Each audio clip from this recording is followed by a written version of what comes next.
Hello, Shrijit. This is Yeah, the video format of our blog section Student Speak. Today, we will speak to you about your academic journey, your experience as a student, your way forward plan, research mechanism in selecting your study abroad destination, course, college, and other future plans in your mind. This conversation of ours will be uploaded on Avant's YouTube channel, website, and other social media platforms for a student audience. Shall we start, Shrijit? yeah, sure. Great. Tell us something about your academic journey so far. Yeah, so I did my bachelor's in computer science and engineering from Vellore Institute of Technology, and after that, I joined Bank of America. In 2018, I completed my bachelor's, and after that, I have been working in Bank of America for past 3 years. So in starting, I joined as a data architect and strategist, where I have built AI machine learning models and also like several things in data science space. After that, I joined fixed income commodities and currencies space, where I am currently working as a senior software engineer. I started working in total return swap bonds. After that, I moved to futures options, and then I'm currently working in futures cash. Yeah. Okay. Exactly when did you take this decision of yours that you would want to pursue your higher education now? After 1 year working in Bank of America, I thought that I need to pursue further education because some few things like for example in finance side, I was not that much strong. So I thought proper education in that field will be necessary for me. Okay, got it. Can you share a few details about the college and institute you're currently you'll be going for? Yeah, so I'm going to Masters in Computational Finance program of Carnegie Mellon University in New York campus. Apart from that, I have applied in other colleges also. The other college that I applied to was Baruch uh, College from New York only, and the other colleges that I was kept in list but didn't apply where New York University course of my machine learning masters in financial engineering, then Cornell MFE, that is masters in financial engineering, then UC Berkeley MFE program, and then Georgia Tech MFE program. So these were like in my list, but I only applied to Baruch and then CMU. Okay. And if you can take us, a little bit about your course that you're applying for, take us through that. Yeah, so Masters in Computational Finance is a course which has a blend of courses like, for example, statistics, mathematics, programming, and finance. So I needed this kind of a program where I already have like experience in data science programming and little bit of mathematics also, but I needed a program where I can learn how programming or mathematics and statistics are used in financial space, and basically how the technologies are built around it. So while working in Bank of America, I got to understand like what are the things that are currently we are going on and what we can improve on.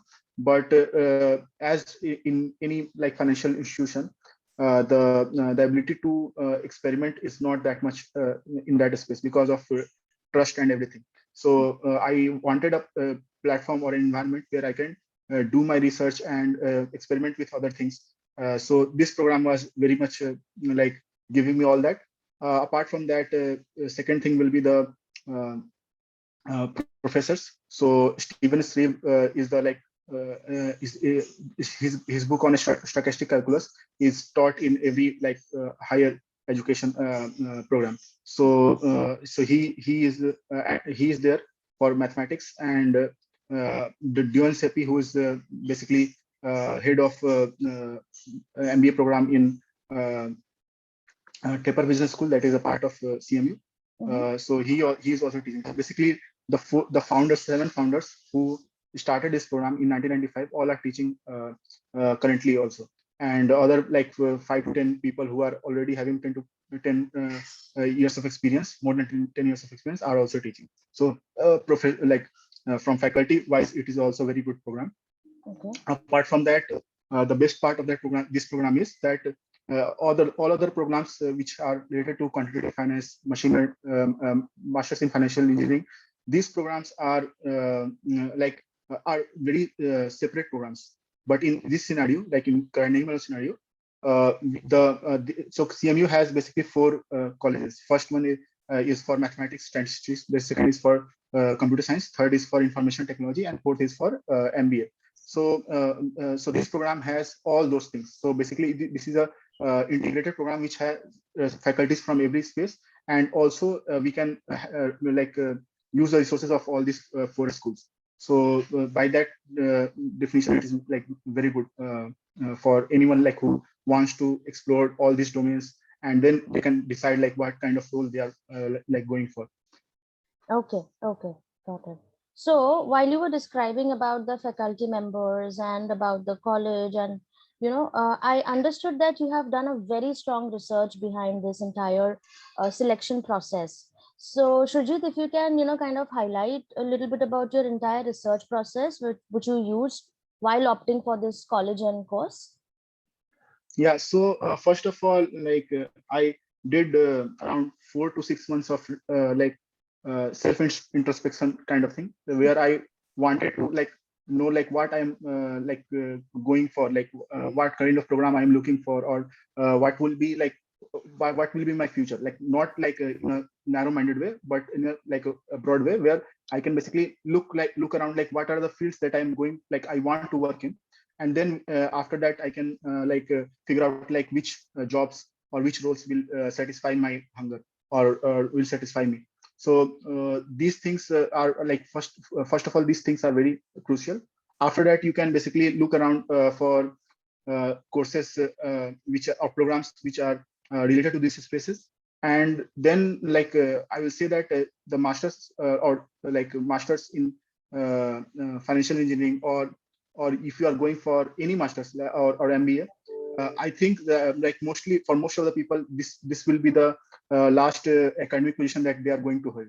So thinking about so you should focus on like what this program can give you, and also how can you can participate and leverage this for your growth and for your career aspects. So for that matter, do your research by looking into ranking, world ranking, that is for example QS, and other ranking systems, and then you can figure out like which are the top schools, and based on that you can look for what are the academics details, program details, and then how much it will cost. So financial part is also very much necessary. So how much you can afford and all those things. Then the future aspects of that, like how what is the statistics of jobs they are providing. So and what kind of like companies that that comes on the campus placement. And also, like if you are an international student, you also have to look into the companies that are coming, how many of them will sponsor your visa. So these things are pretty much necessary. And after evaluating all these things, you can have a 6 to 10 colleges list, and you can apply on them.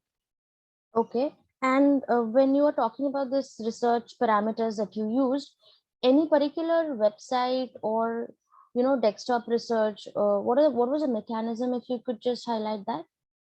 So QS World Ranking is a very good place where you can go for. Second, for my case, it was quantitative finance, so I looked into QuantNet, which is a very good resource for that. Other than that, you can go to all these programs. You can go to their site. Like for example, CMU Carnegie Mellon University site, you can go, and all this institution site, you can go and check for the program and the details, like academic details, professors, and all those things. So everything will be available, like the genuine things will be available on their official site only. And I will say that do your own research. Don't rely on anyone's observation or anyone's review, because when you look into the official data, you can you can actually like you will be it will be a genuine thing. It will not be sponsored by anyone. So that's why. So do your own research and yeah. Very important and very interesting. All right. So a little bit about the impact of the pandemic, which has been felt across the world, and a lot of things have changed for this, to cope with the entire situation. So classes and courses have shifted to an online module or a hybrid module. So anything on those lines you would want to highlight about your course? Yeah, so my course will be starting from August 2nd. The orientation program will be from 2nd August to 30th August, and then the program will start from August 30th. But as of the COVID scenarios has happened, so the university has offered us to basically a choice to take the orientation program as online or offline, but it is like compulsory to attend the program from further on from August 30th as offline only, so in person only. Okay. Understood. So you need to travel to US post 30th of August. Before that. Before that. Okay. Yeah. So since you'll be traveling, so have you made your travel plans, your accommodation? How do you plan to manage the accommodation part in the US? If you could highlight something on those lines. Yeah, so basically you have to take care of the things like, for example, how much like financials is the first part. So you can look into like how much cost, like how much rent cost is there. Then after that, groceries and all those things. So travel expense, everything you can count on, and then you can have a rough estimate like how much money you should have in your hand to like complete this program. And after that, for the major cost is rent only, for apart from tuition fees. So I will say that do your research and then look for a place where you can like the rent will be affordable to you, and also the area should be safe. It should not be like, for example, if there some sketchy areas has less rent, but it is not suitable for us because we are leaving our country and going all together in a separate country. So safety is a primary concern, and then affordability, like according to your finances, you can check for like what are the things you can do, and also like in one thing that you have to keep in mind that you are going for a program outside your country. So don't be like in a Indian cocoon only. Try to explore other cultures, and that will really help you in growing your like personality and evolving. That are the things which are like pretty much necessary for your growth. Apart from that, for COVID's case, everything like in our case also, you can take COVID shield and other things, but when you reach the US, you have to take whatever vaccines that are legal in US only. So whether you have taken no vaccine or Covaxin, you have to basically take the three medicine three vaccines that are Pfizer, Moderna, and Johnson and Johnson. Yeah. Okay, all right, understood. So when I ask about your accommodation plan, so have you already started working on your accommodation plan, or which website you'll be using, or how will you contact the person there in terms of fixing your accommodation? Anything on those lines? Yeah, so for rent aspect, you can look into sulekha.com or Facebook groups, because these things don't have brokerage charges. Other things that you can look into, that there are like, for example, brokerage firms like Zillow, StreetEasy, and other space. So you can look into that also. Apart from that, you can like basically the basic things that you will need will be cheaper in India, like for example clothes and stationery goods and all those things. So based on your like luggage, you can like plan it out. Apart from that, I think most of the electronics part are cheaper in US only, so no need to basically buy things. And also you will have a student discount, so it's better to buy electronic products from US only. Other things like from basic things like which will not be available, like utensils, the Indian type of utensils will not be available or will be much higher cost. So it's better to get those things from here only. And also like batteries and like anything related to batteries or all those things are costlier in US. So plan it out, like whichever things are like cheaper in India, buy them, and which are also keep in mind that your luggage should not be like overflowing. Yeah. Right, right. So since you touched upon a little bit of vaccination, I would want to check with you. Have you taken your vaccination? And so there are a lot of these student vaccinations being made available by the government. So Hmm. have you received, by getting your study abroad plan sorted, or did you face any challenge in kind of getting a vaccination for your Yeah, child? yeah. Yeah, so the only vaccine that is legal in like that made US made it legal is Covishield only. So Covaxin and Novavaxin and Sputnik are not legal from their aspect. So try to get Covishield.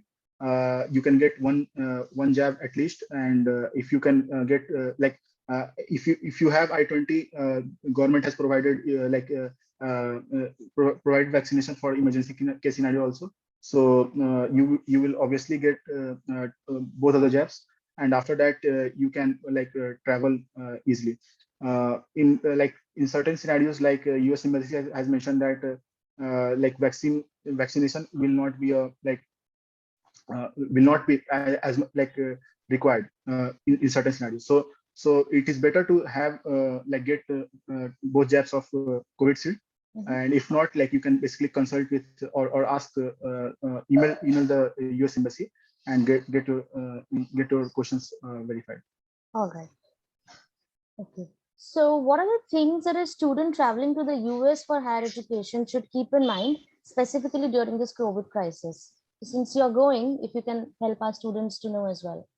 Yeah, so COVID is a pandemic, and due to that, the job market has hit severely. So either in India or any other country, everything almost are same. So job scenarios are same. So you have to basically start networking with many people, so which are related to your industry, Mhm. and try to engage with them. Not specifically to just for job. Try to engage with them. It should not be like a focus thing. It should be a friendly contact, and after that you have built a certain rapport with them. Mhm. Then you can ask them, like in future if you require anything, then you can ask them. So it is better to network 5 to 8 months in prior while going to the program. So after that also, when you go to that abroad, or when you join your university, try to basically have a one-on-one chat with all those people who are available in your particular area. So for example, seniors or recruiters or line managers. So line managers are basically the people who are who will be posting the jobs. So HR are basically HR are not the people who are asking for job. HR are the people who are filling these roles. But the people who are who are important are line managers. So try to contact line managers and ask them like what kind of roles are available and all those things. And have a it's preferable to have a one-on-one chat with them, either on coffee or anything, because it's not like in India, people can call and all those things. But it is better to have a personal in-person chat with them. So if possible, you can on weekends you can ask them if they're available, and you can have a coffee chat or all those things. So try to networking is very much important.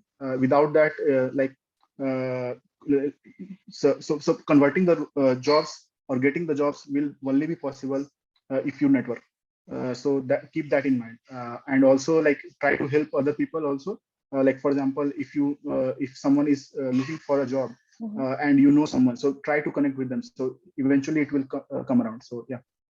Okay, okay. So I believe you have also applied for an education financing solution to fund your education.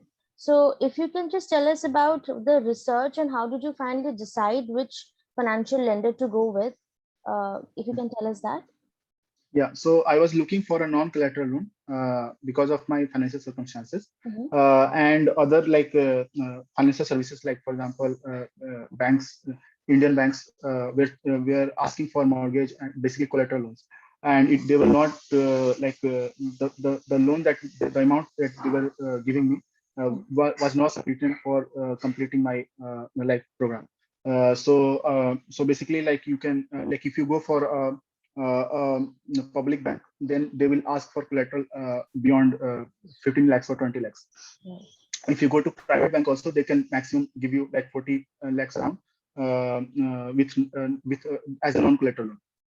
But NBFCs, like non-banking financial services, like for example Avance, they can provide you based on your like they look into other things also. Like for example, what kind of program you are going in, what are the job aspects, and what how much salary you will be earning, and also the credit score that you have. So all these things will be kept in mind, and then you will get a good amount of loan. So that is that is for getting the loan. Apart from that, the second thing is the interest rate. So if you go for public bank, then it will charge around 8.5 to 9.5 interest rate per annum. Then if you like go to a private bank, then private bank and NBFCs will have a similar kind of interest structure. So that will be like after that you will have a choice like which one will you can go for based on the reliability and all those things you can keep in mind. Apart from that, there will be a LIBOR rate that is around 0.25 to 1%. So basically, it's called London Interbank rate, offering rate. So whenever like a currency is fluctuating, then it will be adjusted. So this rate will be added on top of your interest rate. So keep that in mind. And yeah. Okay. And just one line about your experience with Avance, if you can just highlight in terms of the processing and everything. Yeah, so basically, two people like Rohit Bhargava and Sandeep Negi, who were directly approaching me for getting a loan and all those things. Mhm. So they were like very much cooperative, and I had like very good experience with Avance as Avance Financial Services. As also like the amount that that was offered to me will be able to cover my whole expense, whole program expense. So that is a very good that is a relief for me also. And the process was very much smooth, although it is like very long process, but the people Rohit Bhargava and Sandeep Negi made me feel comfortable and cooperated with me to complete this whole process. So even in the say in the commendable thing is that even in the scenario of COVID and all these things that happened in past 1 month, they have kept in touch with me and supported me throughout the process. So I'm happy to have a advanced financial services as a loan provider. Thank you so much. And the last question here will be a small piece of advice for our student listeners who are planning to, pursue their higher education and be where you are today. Yeah. So yeah, as I already said that the master's program or MBA program will be mostly like the last academic position that you will going to be Mhm. taking. Mhm. So just keep in mind that the program will have a contribution to your future goals. It should not be like I'm going to abroad just for showing people showing off. So it should always be like keep in mind that the program that you are going for, the roles or job prospect of that, all are aligned to your interest. Because mostly like after that program, you will have to stick to that particular domain for more than like around 5 to 10 years minimum. So if you are not interested, then it will be challenging to get the job also and to keep it also. Do some self introspection and try to understand like what are the things you are interested in. It should not be like only like a monetary purpose only. It should satisfy your daily life also. So keep in mind to have like just do self introspection for 5 to 6 months if possible. If not, then ask for people who are senior to you or who can help you. That will also shorten your time.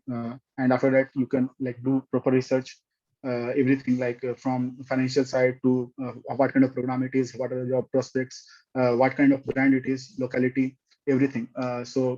All these things will be coming into picture, like when you will be booking your visa, or the visa prospects of that also. Like for example, if it's a STEM program or not. So STEM is science, technology, engineering, and mathematics. So STEM programs will have a longer time of OPT period, or you will have more time to basically get your visa, H1B visa done. So keep those things in mind, and yeah, best of luck for your future. Perfect. All right, Shrijit. Thank you so much for your time and talking to us about your academic journey. And we wish you all the best. Take Yeah, care. yeah, thank you. Yeah.